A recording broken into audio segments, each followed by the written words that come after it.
Part 1. You think you know the person beside you. Or at least, I convinced myself I did. My name's Michael Harris. I'm 38. A software architect by day, father to a sharp, endlessly curious 6-year-old named Ellie, and, until not long ago, the husband of Sarah. I used to tell people she was made of sunlight, the kind of woman who could light up a room just by smiling. We made it through nearly a decade of marriage.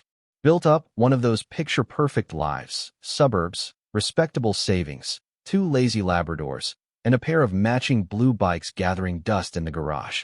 We always promised each other we'd start riding every weekend. Mostly, we just talked about it.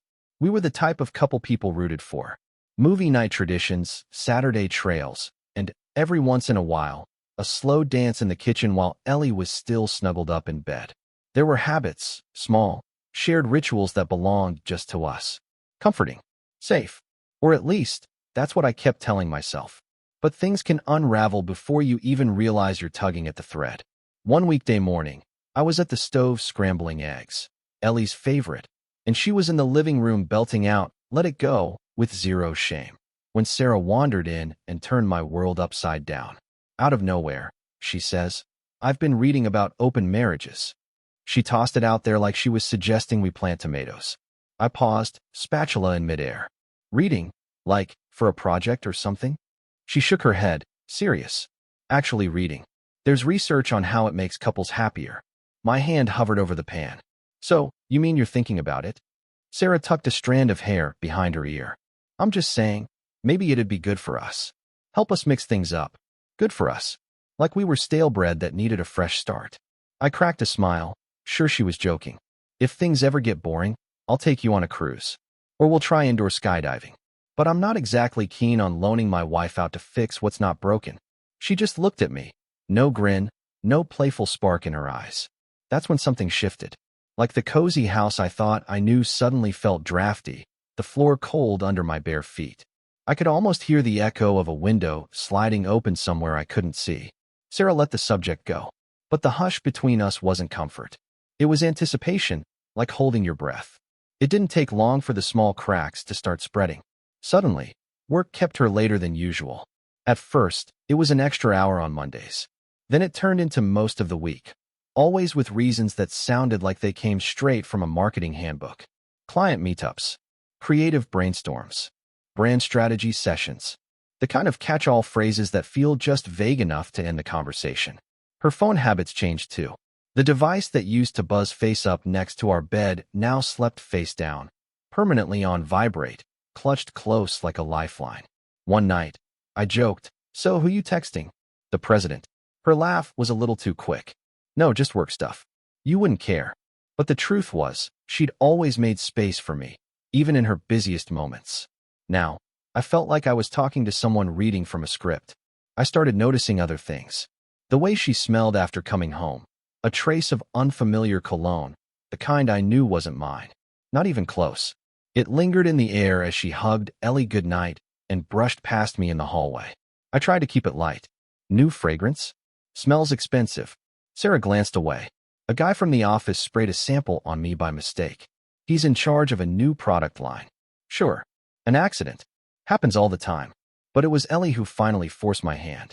One evening, as I was tucking her in, she wrapped her arms around my neck and whispered, "Mommy says I might get a baby brother soon."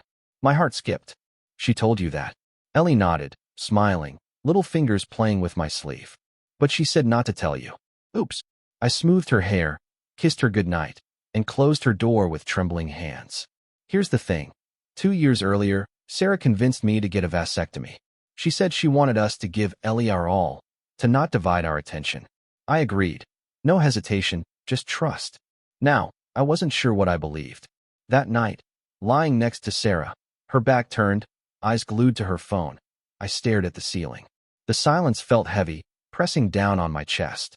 How do you share a house with someone and miss the warning signs until they're dragging you under? What's wild is, I wanted to trust her. Wanted it to all be in my imagination, just stress, or late nights, or the static of married life. But none of that explained the birth control packet I found in the trash the next morning, hidden under a mess of tissues. The same brand she stopped using after my surgery. Stamped with Wednesday. Not mine, Not necessary, not right. She hadn't said a word about any health concerns. Her last checkup was clean. There was nothing to justify this. Except for one thing.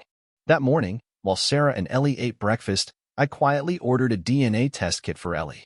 I wasn't even sure what I wanted out of it. Maybe just a reason to stop pretending. That evening, Sarah got home like nothing was wrong.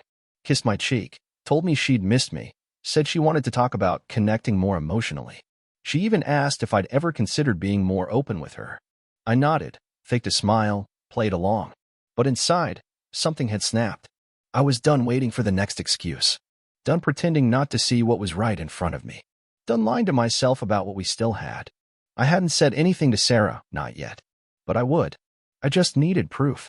Enough to shatter the illusion and finally set myself free. Part 2. Ever notice how trust fades quietly, not with a crash, but with a series of small, muffled alarms you keep ignoring? That was my life last autumn. I'd always considered myself a perceptive guy. I could spot a bug in hundreds of lines of code, fix a broken sink, read a room. Yet, here I was, clueless in my own kitchen, pouring coffee and playing catch-up with my own story. On the outside, my days were the same. Ellie's wild bedhead at breakfast, Sarah hurrying through her third cup of coffee, Labradors thumping their tails against the cabinets, hoping for a stray slice of toast. You'd think nothing had changed. But every smile Sarah sent my way felt a shade too practiced, and the air between us held a new, brittle tension. Monday nights used to be for the office reruns and takeout Chinese.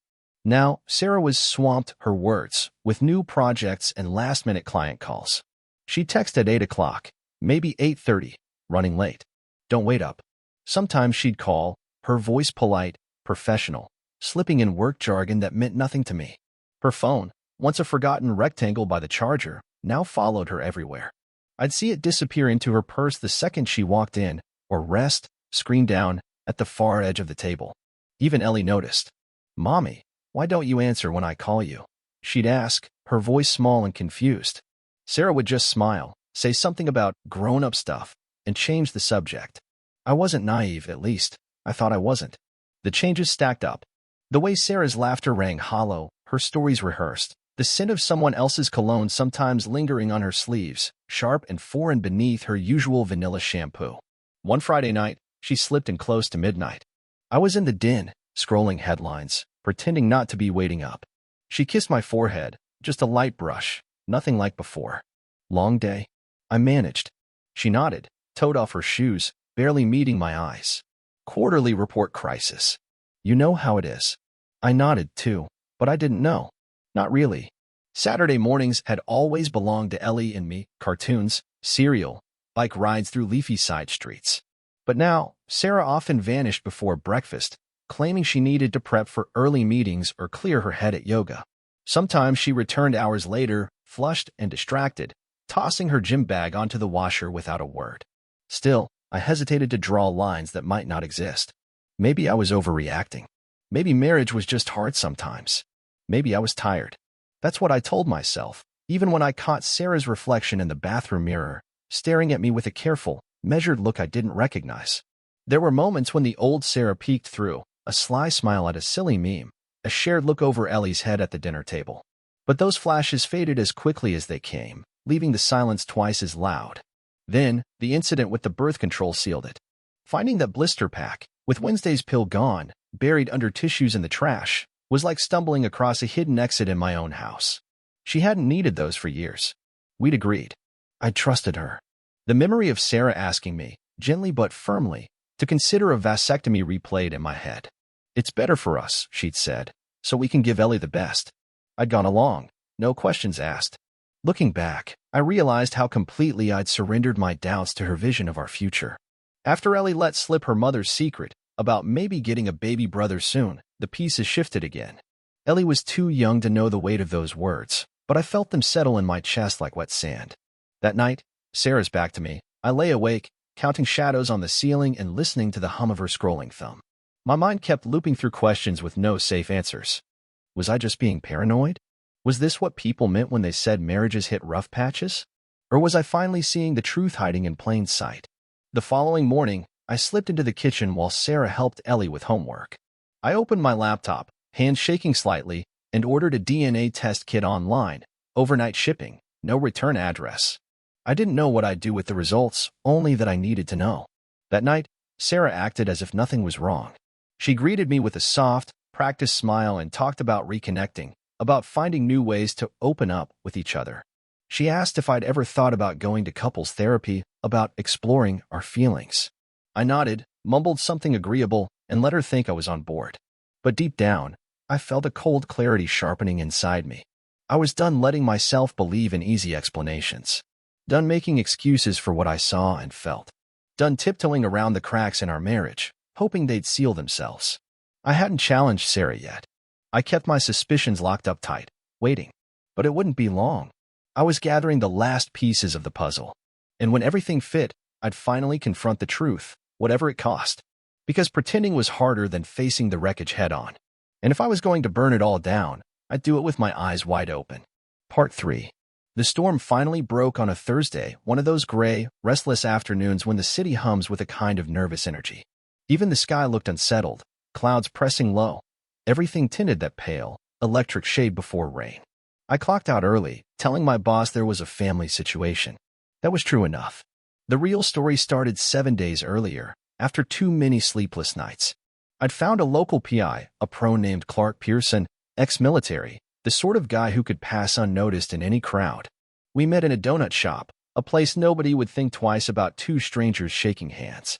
I handed him a manila folder with Sarah's routine, a photo, and the temporary cell phone I'd picked up at a strip mall. Send everything to this, I told him, keeping my real phone clean for Ellie. I couldn't risk her seeing something she'd never unsee. Clark didn't press for details. He just nodded once, all business, and promised I'd have the truth, whatever it turned out to be. He didn't disappoint. Thursday, just before 4, that disposable phone lit up in my pocket. Delivered. Check files. My pulse barely jumped as I opened the link he'd sent. But what hit me wasn't adrenaline, or even shock. It was a kind of numb clarity. There was Sarah, my wife. The woman who once sent blurry selfies from late-night work meetings, except this wasn't her office. I recognized the old-school floral wallpaper in the hallway, the polished brass lights. The same boutique hotel where we'd celebrated our 6th anniversary, just a few blocks from where I now worked. Only this time, she wasn't with me. She was wrapped in the arms of another man. He was maybe early 40s, tall, well-built, short brown hair, sharp suit, no wedding ring visible, at least, not at first. One shot showed Sarah smiling up at him, room key in hand, her fingers grazing his. Another frame caught him with an arm around her waist as they slipped past the elevator. There were more. Him opening the door, her following. The two of them walking side by side, close enough that their shadows blurred together. There was no hiding in these images, no nervous glances, no guilt or hesitation. It looked practiced, comfortable, routine. The silence inside me thickened. My heart didn't race. My hands didn't shake. It was as if the part of me that could feel had simply stepped out for air. A set of short video clips followed, soundless, filmed through a hotel window at dusk. Their outlines moved together, laughter caught in body language and gestures. Sarah's hand on his chest, his palm on her back, their heads bowed close in a conversation that belonged to no one else. A silhouette I'd memorized for years, now just an outline on the far side of the glass. She was his, at least in those moments. More than she'd been mine for a long time. The last image landed hardest. Sarah's lover leaving the building, tie loose, hair mussed, wedding band gleaming under the canopy lights as he texted someone on his phone. That was it. 2 lives built on secrets, overlapping in a hotel I'd once called special.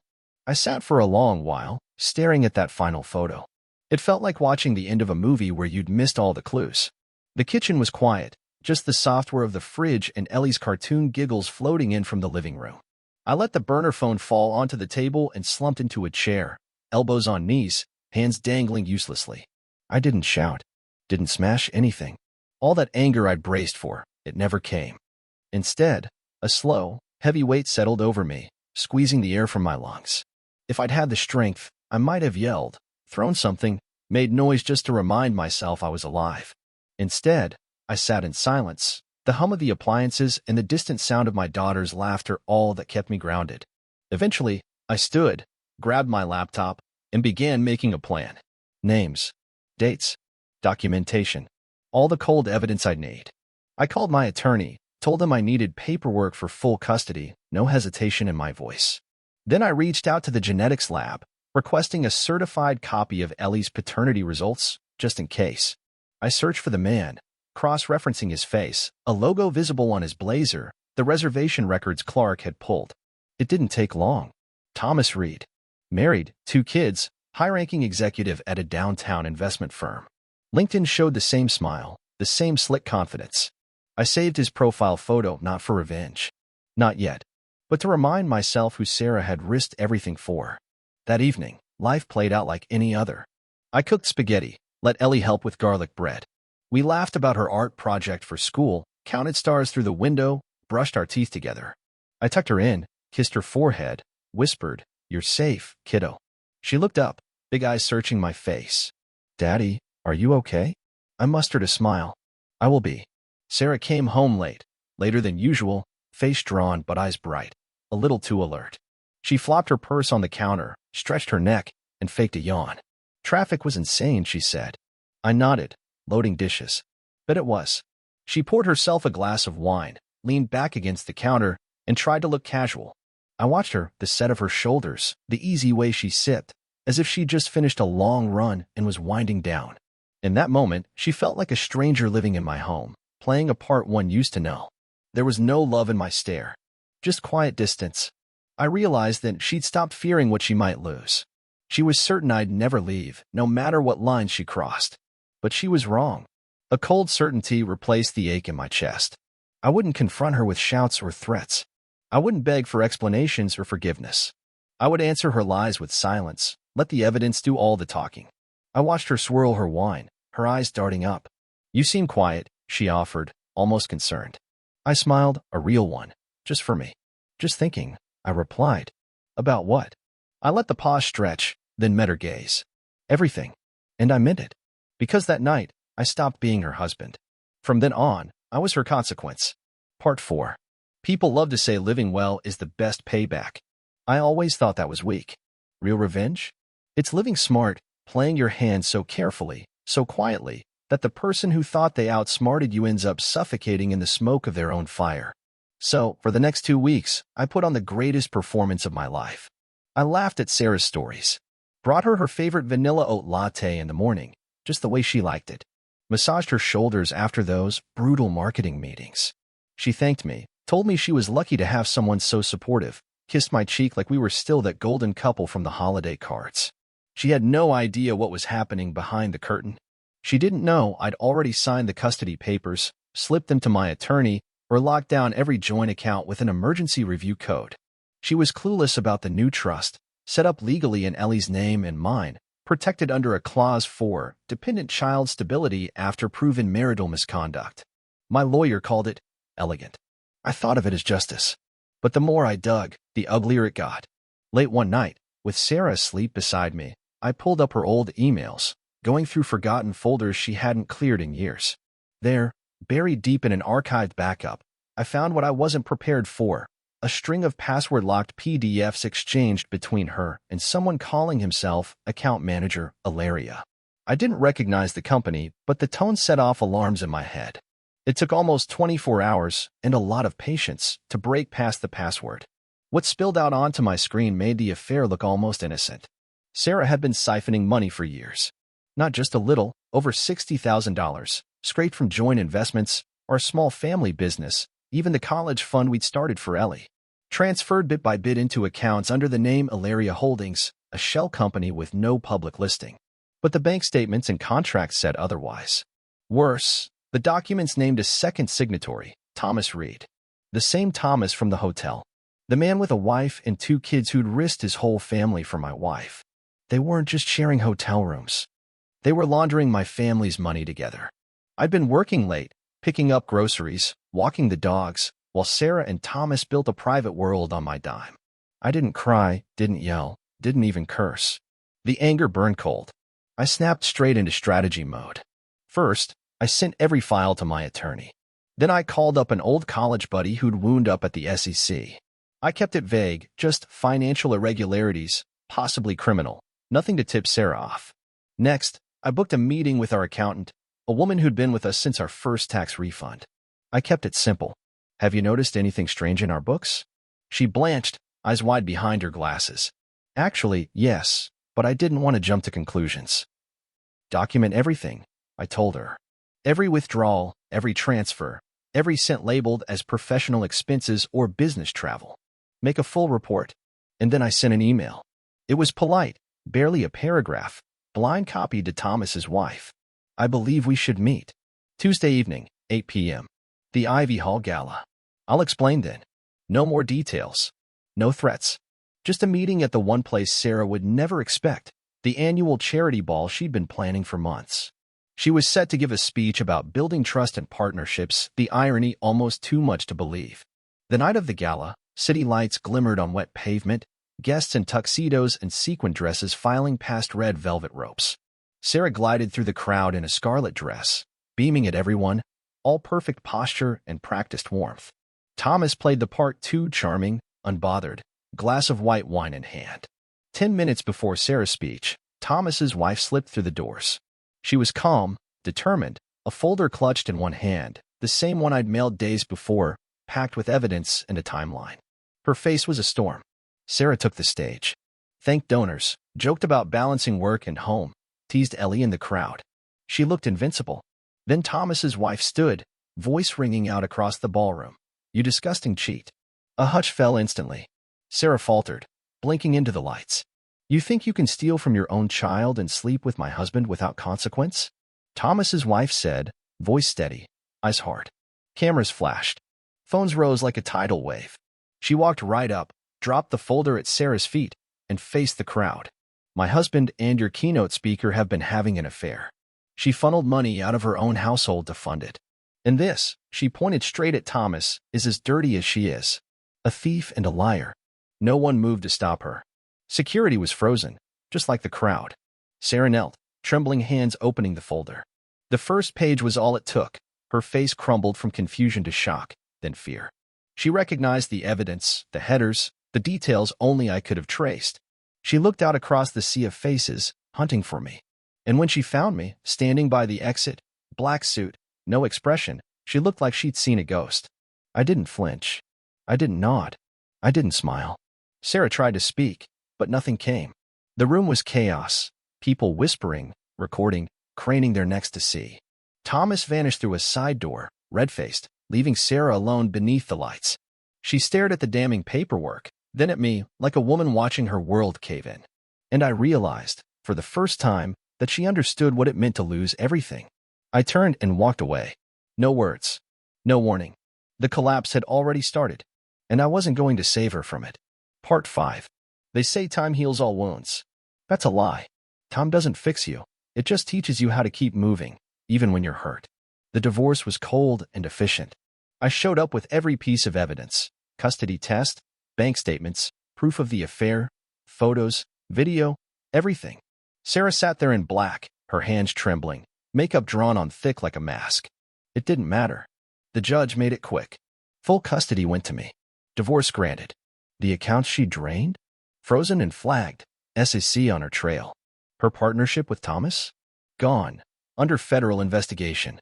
When it was over, I walked out holding Ellie's hand, a signed paper in my pocket, and a hollow ache in my chest. Sarah was gone, just like that. But winning didn't feel good. I'd lost the life I thought I'd built.